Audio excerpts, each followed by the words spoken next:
Bonjour tout le monde, bienvenue dans une nouvelle vidéo. Aujourd'hui, on se retrouve pour le fameux book haul du mois qui va être assez rempli ce mois-ci parce que j'ai reçu des cadeaux, je suis allée en vacances donc je me suis ramené des souvenirs et j'ai également loué des livres à mes amis quoi. On va commencer sans plus tarder parce que c'est ça, il y en a beaucoup. Donc pour ceux qui ne le savaient pas, je suis allée cet été en voyage à Hawaï pendant 2 semaines. Je vais d'abord vous montrer les cadeaux que je me suis ramenés qui ne sont pas des livres et ensuite je vous montrerai les livres.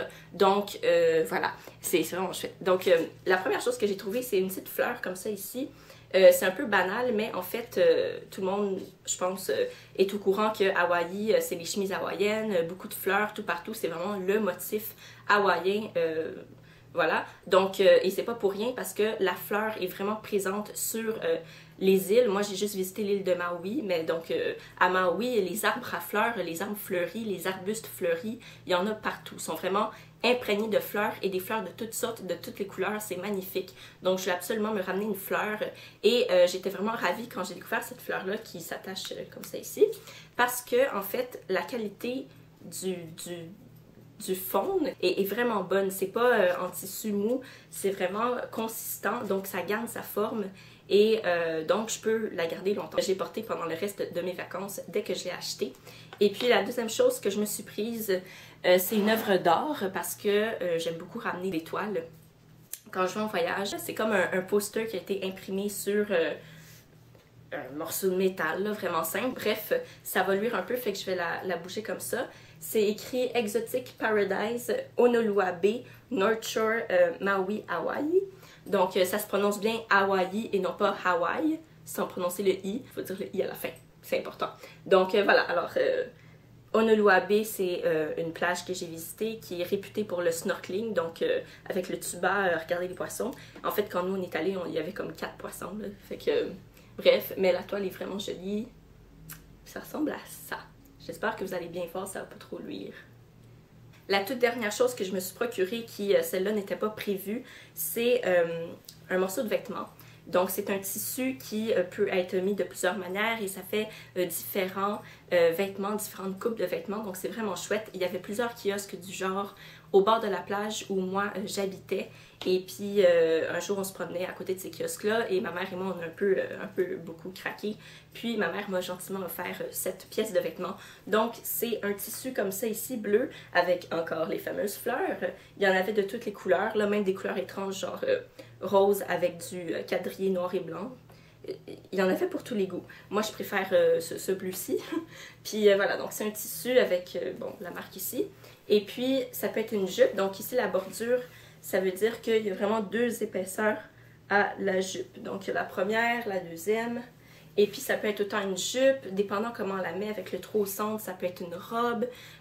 Dans le vlog que je vais éditer bientôt puis vous publier par la suite, le vlog numéro 6, vous allez me voir dans cette robe-là parce que je vous la montre. Donc vous pourrez voir une des manières comment on met le tissu. C'est vraiment un joli tissu je trouve, puis c'est vraiment doux, puis c'est vraiment beau, puis c'est très élégant quand on le met. Fait que c'était tout pour les cadeaux non-livres que je me suis procurés. Sinon, pour les livres, je me suis acheté 3 livres à la librairie Barnes & Noble, qui est une librairie très très connue et répandue aux États-Unis.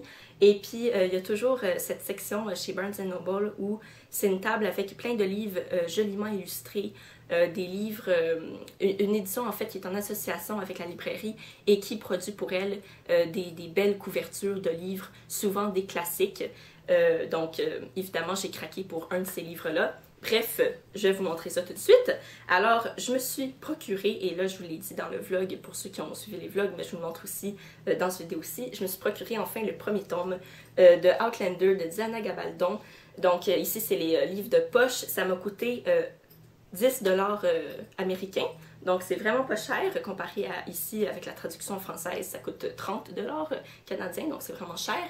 Bref, je vous avais dit que j'attendais d'acheter le premier tome pour être prête, pour me sentir prête à lire la série parce que je sentais que dès que je la commençais, je vais vouloir la continuer, je vais juste lire les livres jusqu'à la fin de la série, quoi.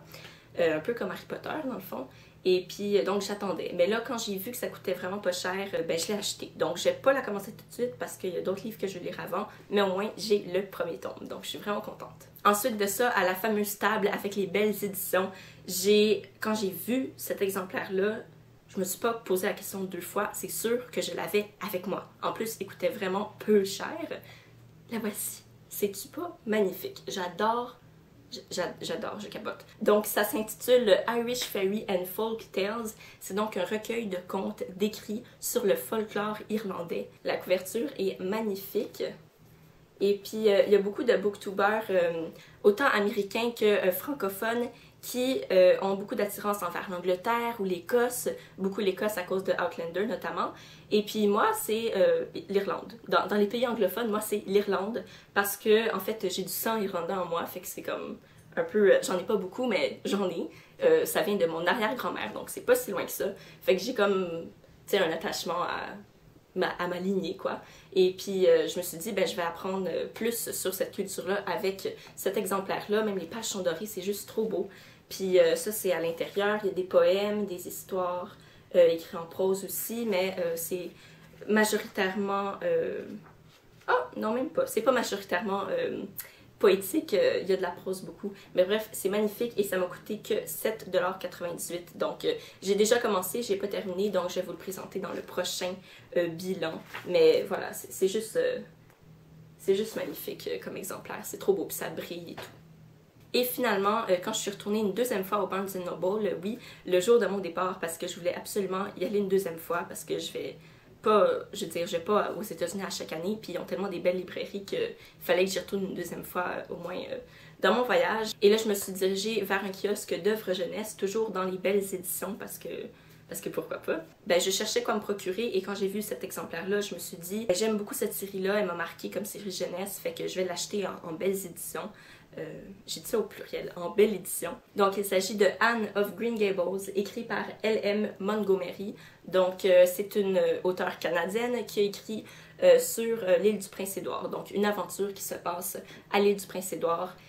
C'est une série que j'ai lue au secondaire et que je suis en train de racheter justement dans la bibliothèque, les livres jaunes. Je ne sais pas si la caméra les a pris en vue, mais les livres jaunes, c'est la série que je suis en train de racheter. Et là, j'ai racheté le premier tome. Donc, les pages sont argent ici. Puis ça, c'est le dos. Puis j'aime beaucoup la citation. C'est écrit « I don't know what lies around the bend, but I'm going to believe that the best does ». Excusez mon accent. Ça, c'est le dos ici. Puis c'est illustré de temps en temps avec des images très, très classiques, un peu vieillots. Puis ça, c'est un des chapitres. Donc voilà, j'ai hâte de le mettre en évidence dans ma librairie. Maintenant, pour ce qui est des autres livres, je vais vous montrer d'abord un livre que j'ai emprunté dans la bibliothèque de mon grand-père. C'est un auteur que j'ai déjà lu et que j'aime beaucoup, donc je me suis dit je vais me lancer dans une autre de ses œuvres parce que je pense que ça fait 3 œuvres déjà que je lis de lui. Alors il s'agit de Carlos Ruiz Zafón, un auteur espagnol. Et ici, c'est son roman Les Lumières de septembre. Septembre, d'ailleurs, c'est mon anniversaire, fait que c'est chouette, ça m'a attirée. Et puis, c'est publié chez Robert Laffont. Voilà, je sais pas du tout c'est quoi l'histoire, mais je lui fais confiance. C'est sûr que ça va être chouette. On dit que c'est un grand auteur gothique, d'ambiance gothique. Et maintenant, j'ai loué aussi un autre livre, cette fois-ci dans la bibliothèque de ma meilleure amie.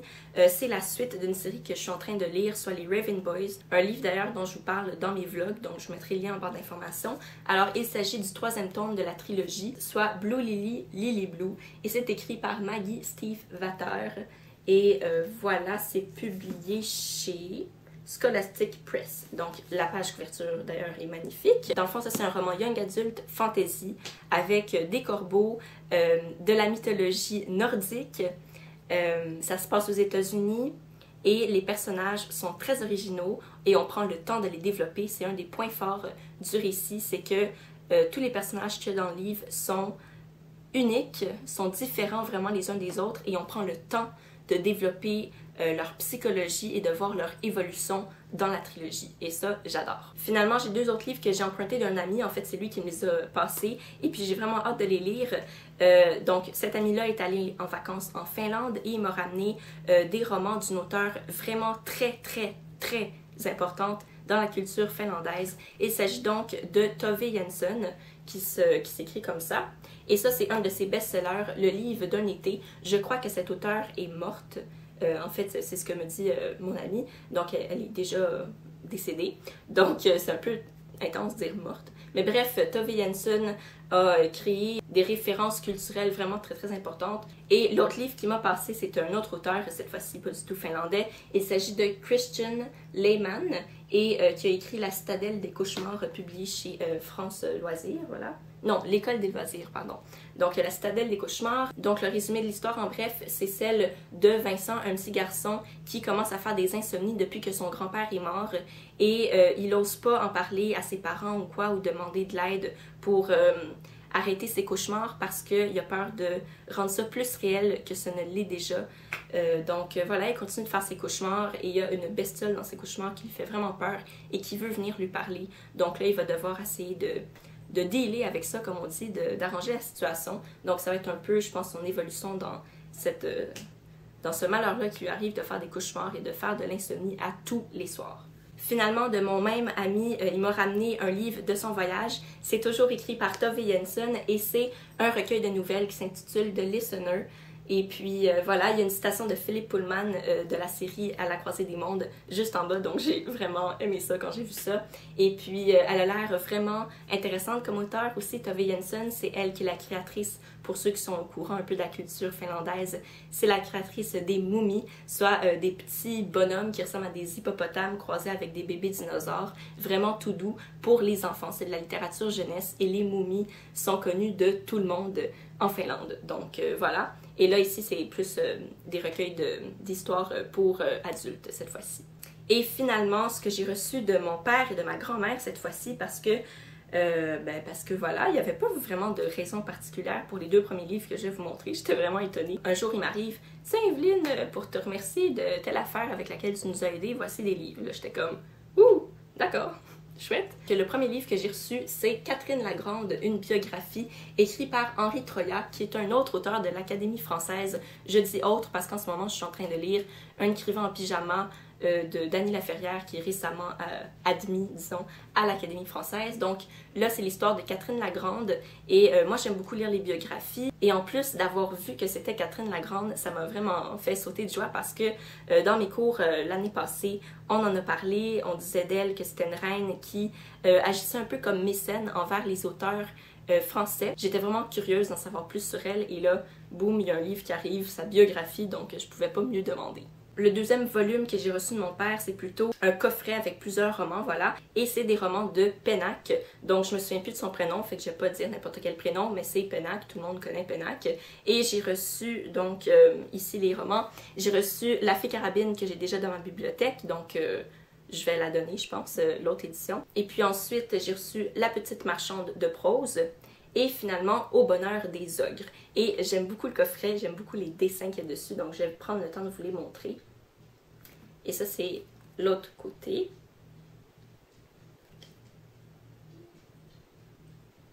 Donc ouais, c'est vraiment joli. Puis j'ai pas lu encore de Pennac de ma vie, donc éventuellement, je vais m'y plonger.